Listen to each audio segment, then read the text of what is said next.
Hello everyone! This is the first day of 2025. Day off po namin mga OFW sa Hong Kong. I pray na magkaroon tayo ng na mapagpalang bagong isang taon muli. Hindi lang ang taon na ito, pero sa mga darating pang taon, gabayan tayo ng Panginoon, bigyan tayo ng good health.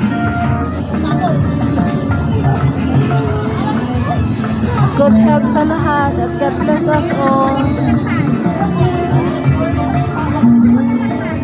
At may God prosper us, provide all our needs sa araw-araw. Yan, ito po nanood po kami kagabi.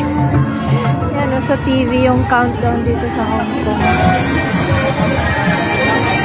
Nanood kami. Countdown sa bahay. Ingredients po yan. Kagabi lang ako nakapag-video. Feel like it? Feel like it? Yes. Ingat, malamig pa din.